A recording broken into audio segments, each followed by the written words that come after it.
Welcome back to the channel. I am Brad with Fine Tuned, and today we are fixing a coolant leak on this 328D.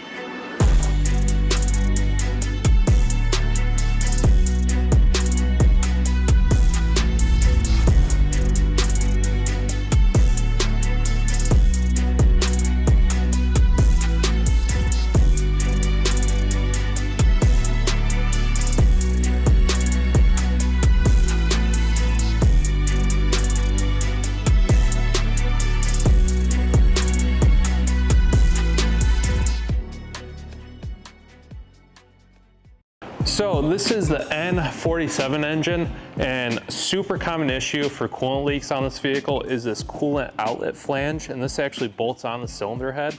So mostly it cracks, it splits down the middle right here, and then it just starts pouring coolant everywhere, and it can sometimes be tricky to diagnose. So this is the main reason on why these things leak coolant. And this part right here is actually the same part for an N57, the 6-cylinder as well. So if you have a leaking coolant on your BMW diesel, I would look at this part right away. We will be showing you guys how to replace this on this N47 4-cylinder 328D. And if you stick around long enough, we're also going to do a valve cover gasket on this vehicle as well. And this is kind of common for these to leak too. So we'll be doing that, and we'll be doing an oil change too on this, and this thing should be good to go. So this is the OEM part. It's actually genuine from BMW. I like to get the BMW ones because a lot of times BMW finds issues with their parts and revises them, makes them better. And it's just a lot better quality than the aftermarket part. The part number for this is 11127810707. And if you're interested in doing a valve cover gasket on this, the part number is 11128511814. So just some part numbers there. We'll throw them up on the screen right here. And you guys could look those up, get them from like FCP Euro, ECS Tuning, or even the BMW dealership. That way you don't have to go searching for these parts on your own. All right, so back here is where the coolant outlet flange resides.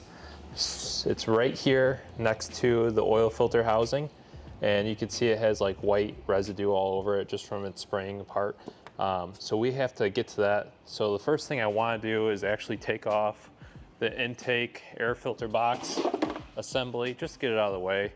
It's kind of a pain to work around sometimes. Plus I'm going to be doing a valve cover gasket, so it needs to come off anyway. So just take your hood release out of these clips right here, and then you should be able to pull up on these three actually, and then there is a straight screw for this clamp down here. Then you should be able to wiggle this off, and then there's another hose connected to the side here that you just have to pinch, and it slides off. So basically what we have to do is we have to kind of prep this whole surface in order to get this intake manifold off. So we have to take this off, we have to undo some of these bolts, and take off the charge pipe, so we'll do that right now. We have a T30 for this bolt, and then we'll take off this cover here. There's two push-ins back here for it. This is just an acoustic cover to dampen some of the diesel noise inside the cabin. All right, so now we're going to remove a couple of these sensors up here and get this wiring harness out of the way. The first thing I want to do is release this power cable and get it out of the way. And it gets its main power feed from this line over here. So power goes to this, it goes to the alternator, and then from the alternator it goes to the starter. So I just want to get that out of the way because it will be in our way when we try and take this intake manifold off here. And I dropped that nut, but I could get it with a magnet easily, no problem. So that's out of the way. I'll take this T30 out just so I don't break this bracket. Next, we'll grab our pick and we'll take off, this is the swirl flap up here. So that's a spiral flap motor, we got that off. We'll take this clip off here. So that's off there. The map sensor needs to come off. So we'll get behind there, take that off. We'll take this clip off here. The alternator plug has to come off.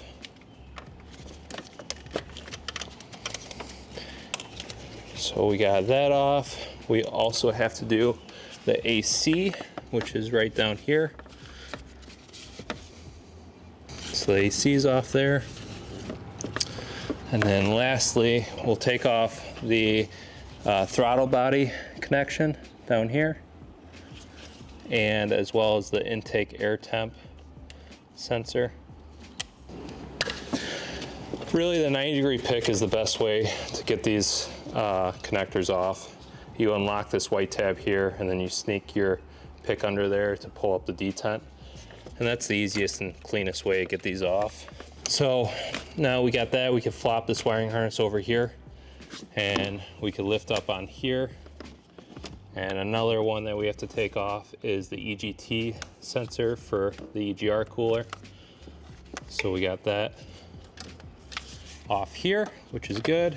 Probably a good idea to take off the glow plug module. So that's disconnected there. And then now we'll take off this E6 next right here to get this bracket for the wiring harness off. And then we'll take this E6 off now. And that should relieve us of those wiring harnesses being in the way. I've seen so many of them with different hardware here. So if yours is a T20, it might be a T20 or it might be an E6. I've seen T30s here. All right, we have access to these 10 mil bolts now. So this is the intake manifold. We have two here. There's a few down here.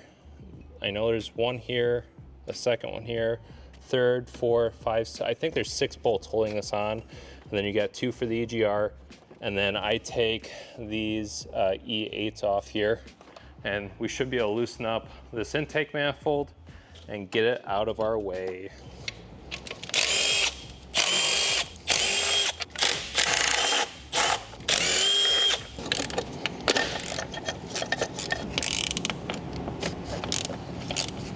Okay, before I actually take this off, I'm going to blow this area with a blowgun. That way we don't get any debris down the intake manifold.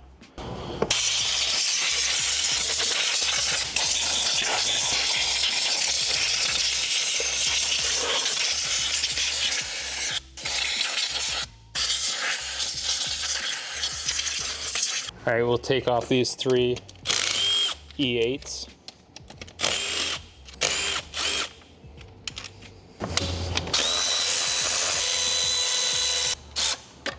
We have all these bolts loose on this thing now, so just basically go in here and pull up on some of these bolts. That way they don't get stuck in there.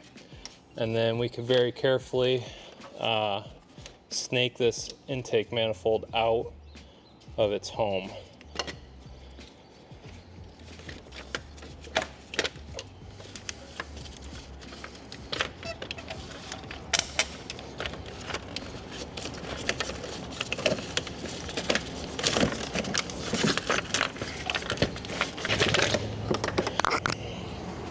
Okay, so that is the intake manifold.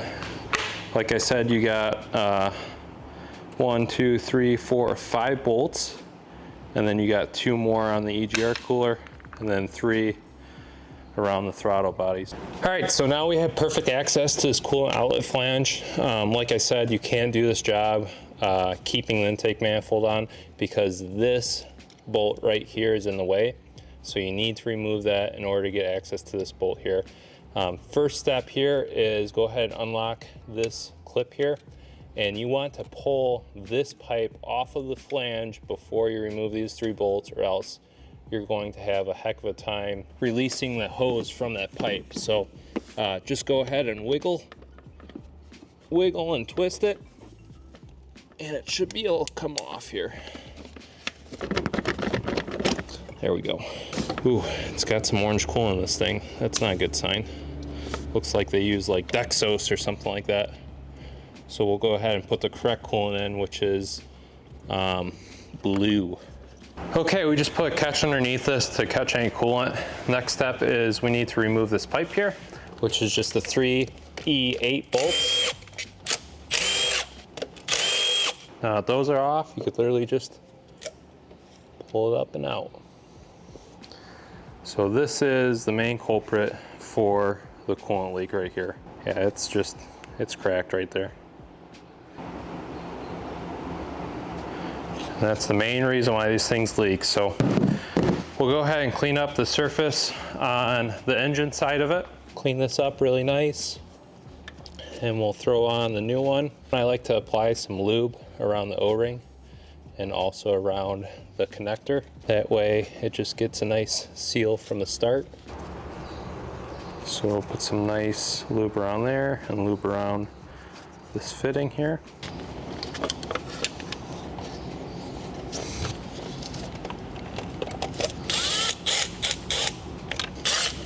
I usually just tighten these by hand because I got a really good feel for the tightness of what it should be for doing these for a long time. I'll post up the torque spec for you guys at home in the video right now, but it's not too much. Okay, all three of those feel good. We'll put the pipe on. A nice audible click to it. It feels nice and firm. We'll fish out that one bolt that I dropped right now. Not bolt, but nut. I dropped over here. There we go. That's actually for the alternator.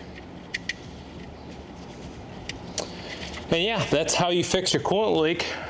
What you do now is you can put on the intake manifold, get all that stuff wrapped up, and then just add coolant to your reservoir, start it up and run it, and you'll actually see a stream of coolant coming out this pipe in there once it's starting to bleed itself.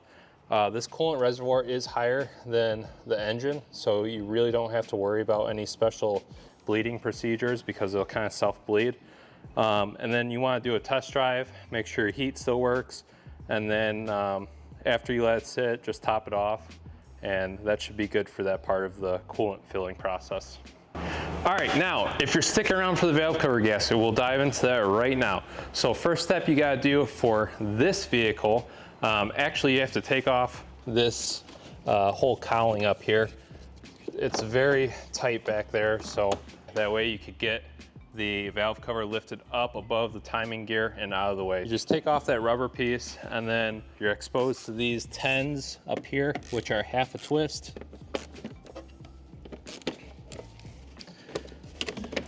And that comes out of the way. We'll do the same to the other side. So we'll get that out of the way. And then we have to get the strut brace out of the way, which is a big E-Torx. And then we have 2 of them also up here. So we'll take those 4 off right now. Yep, E18. So go ahead and take that off. We'll probably fast forward here so you don't have to watch me.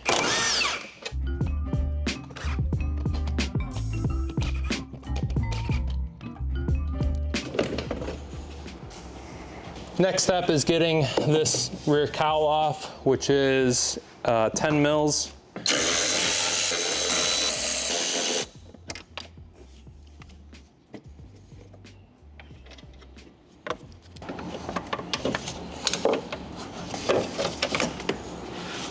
All right, now we got that rear cowling out of the way. Next step is we gotta get this wiring harness out of the way. I mean, just start disconnecting stuff, but we're going to start with the stuff on the fuel rail, the valve at the back, timing sensor right here, the fuel pressure sensor at the front. Lift this off. We'll do the injectors next. For the valve cover gasket, you can do this job with the intake manifold on. I mean, it's possible, but it just kind of makes it really tricky because you have to take off this fuel line right here. And in order to do that, you really have to bend it pretty hard out of the way. So I tend to not do that and just take off the intake manifold just to make it easier. We'll take off this fuel line right now. Just push in on this white tab.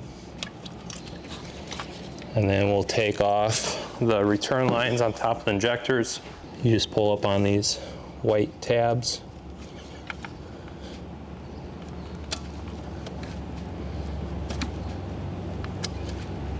And that unlocks it. Then you can lift up on all of them.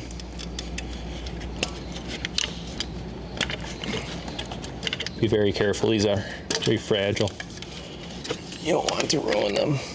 All right, I have this side bracket removed. It's 4 T30s. There's 2 on the top and then 2 on the side. You have to disconnect the O2 sensor and some of these DPF lines here. You can see the 2 bolts that go into the side of the valve cover on the bottom. So that just gets this wiring harness clear and out of the way for us. And just flop the wiring harness over.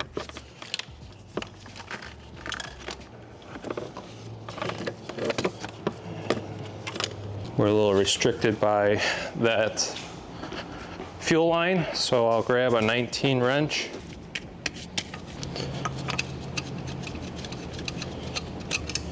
So we get that loose from the top there. You also have to loosen it from the CP4 pump down here, which is just on the top.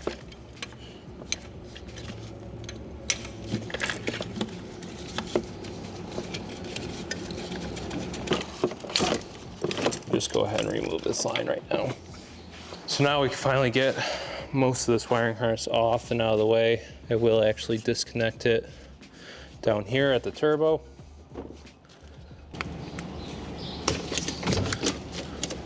So I got the turbo connector off of there.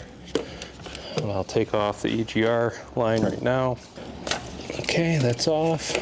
And then we'll do the coolant temp sensor right now. Okay, sweet. Wiring harness, we'll flip that out of the way. And now we have pretty much straight access to the valve cover, which is awesome. Before we start removing it, actually, we have to remove the injectors, which is pretty straightforward here. We'll get a E10 to do these 4 on the rail.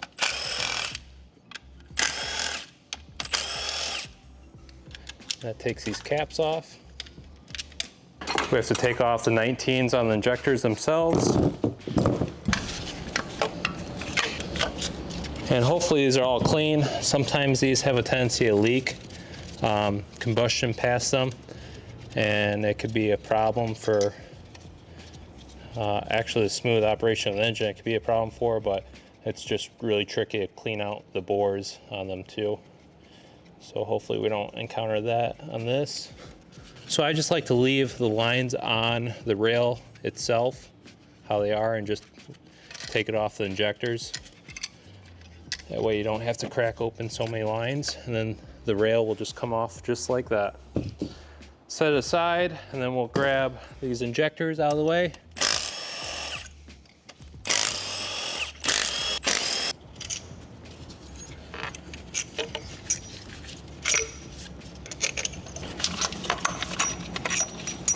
These clamps are out of the way, and then now we could remove these injectors here.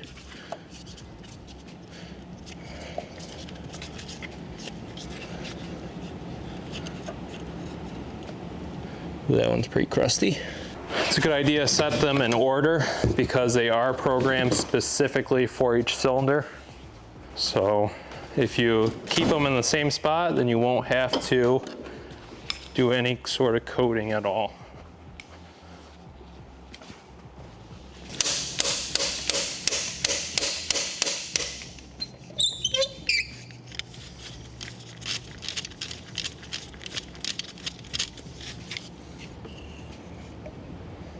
These are pretty rusty here. I mean, that doesn't affect the performance at all of them. But if water gets down on top of the valve cover, then obviously they're just bare rust right there. This third one here, you could tell the valve cover was definitely leaking internally on this bore of it. So that's why it's all oily right now. So it's a good thing that we're replacing this. And per BMW instructions, it actually says to put lube on the injectors prior to installing them. And there we have it. We have all 4 injectors out of there. All right, we need to clean out these injector bores. So what I usually do is just grab a vacuum and then a blowgun. That way it sucks up everything that you blow in there, and it just gets those injector bores nice and clean. That way nothing drops in the engine. So we'll go ahead and do that now for each of the 4 cylinders, and then we'll actually take this drill attachment that I have just a microfiber on, and we'll clean all those bores that way too. And we'll spray some brake cleaner on that, and then probably some WD-40 after.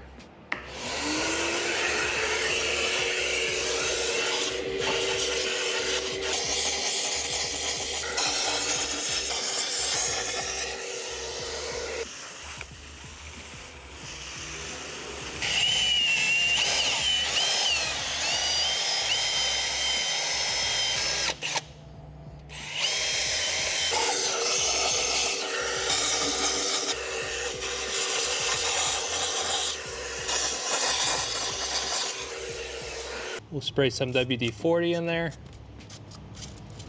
and it doesn't hurt if the WD-40 gets down in the cylinders at all.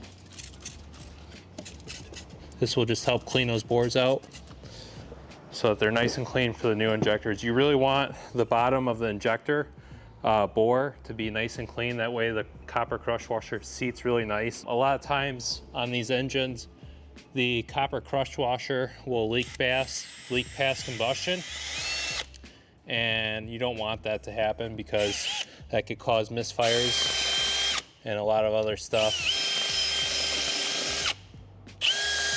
All right, we'll do one more vacuum on this, and they should be very clean now.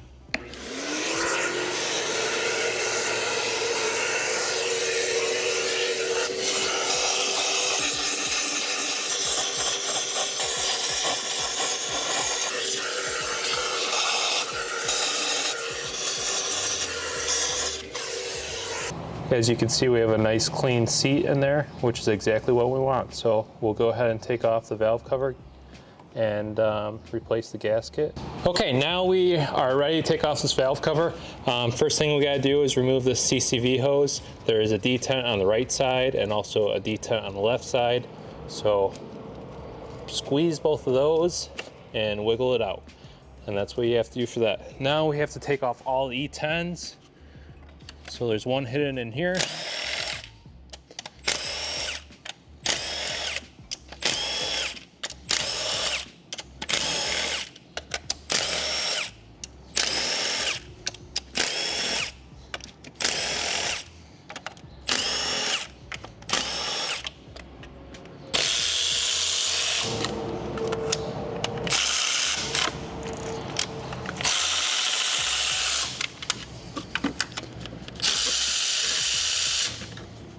Okay, we have all the bolts off.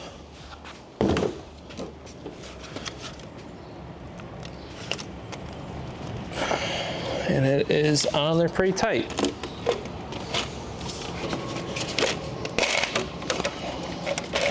Okay, we have this loose, and you just have to lift straight up on it.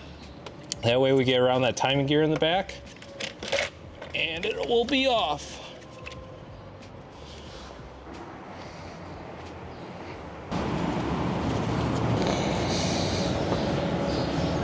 All right, so we got the valve cover gasket off of this thing, or the valve cover off. We cleaned up the surface area, and on these N47s and N57s, they're kind of known for having timing chain issues at higher mileage. This one has 190 something thousand miles on it, so I just wanted to throw the tools on it and check the timing while we have the valve cover off. And basically what you do is there's a plug on the side of the block back here to where you could stick a crank pin lock in. So I locked it in top dead center. I just rotated the crank up front here, and this is actually, it kind of locks the cams in place. And how this works is it slips on the exhaust side cam, and these surfaces are supposed to be flat to the head of this thing. and that's pretty much how you set time on this. So we have this locked in top dead center. This slips on the cam here, and if we slide this on,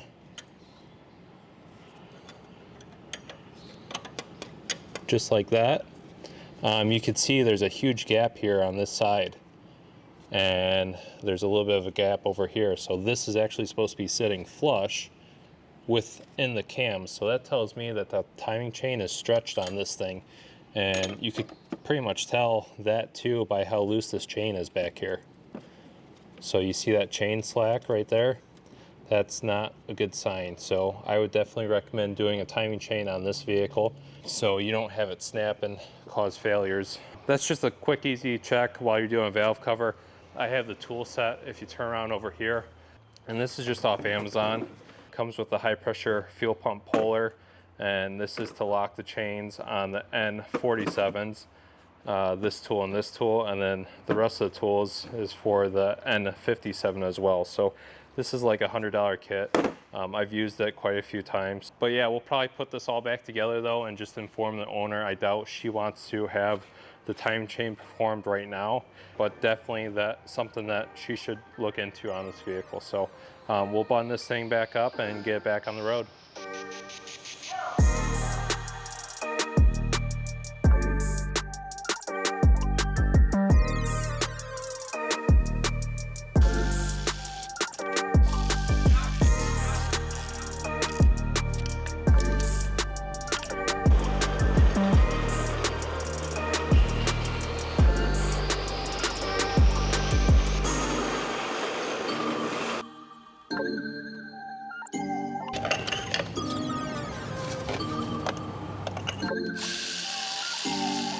We got the injectors installed here. They're not seated fully. The torque spec on these injectors is you tighten them up to 9 Newton meters, and then that's your first torque, and then the second torque is 27 Newton meters. I like to tighten these up after the rail's on, but before we do that, let's just go ahead and flip this wiring harness back over this way. I like to put this in here kind of first, just like this. And then I like to put on the rail after that.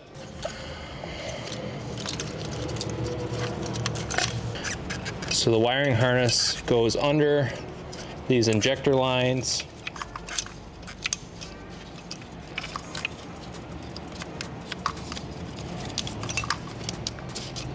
But the harness goes over the rail. So as I stated before, I just have these injectors snugged up. You could still wiggle them in there, which is exactly what I wanted.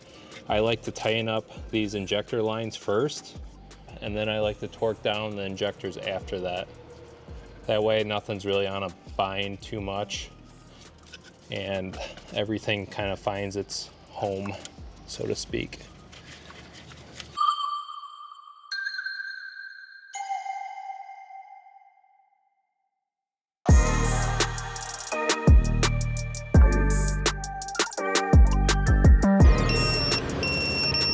And then those are done.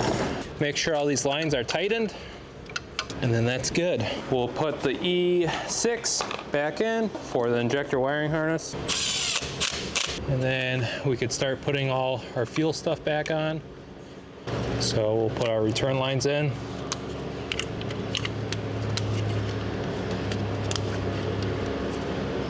You want to make sure everything clicks in really nice. Okay, that's looking really good. We'll put this harness on over here and get it back in its home, and we'll pretty much just kind of do everything in reverse procedure.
We have Pro Tool connected to this vehicle.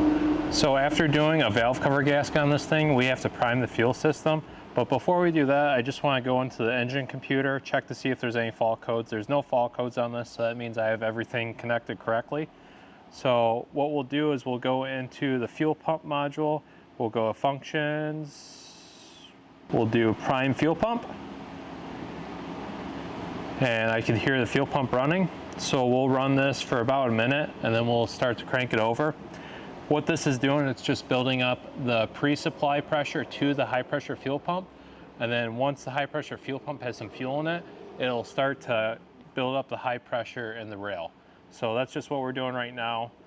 It will take a while for the rail to actually get pressure in it. And once the rail has pressure in it, this will be able to start up. So we're just basically bleeding out all that air. Okay, we are running the fuel pump. Now we'll turn over and let this thing start up.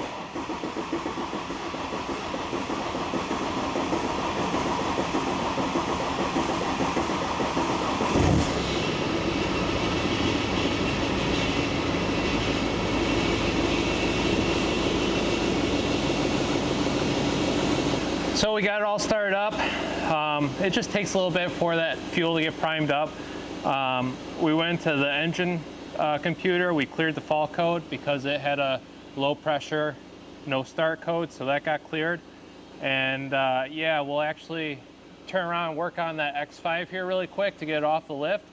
And then we'll bring this 328 on the lift. We'll do an oil change after having that valve cover all apart, just to clean everything out in case there is some, small debris, dust in there or whatever. We'll get that changed on this, and then we'll throw coolant on this and get the coolant bled out, and this thing will be ready to go today. All right, that will be a wrap on this vehicle. We got that coolant pipe replaced, we got the valve cover gasket replaced on this thing. It's good to go for now. If you guys like it, give me a thumbs up, subscribe to the channel. It really helps me out. It takes a lot of time and effort for my cameraman Christian to get these videos done, and I think they've been turning out killer lately. And we have some more content coming up for you guys. We have been doing a ton of work on the shop just to get it pretty user-friendly for me and for also filming too. So we'll probably do a shop tour once we're all kind of all wrapped up and done with this. We installed some new lighting, we got new electrical in here, and we're kind of working on the walls right now. We got insulation in this place, so we're making a ton of improvements. Stay tuned, subscribe to the channel, and you'll see some more cool content coming up. Thank you very much.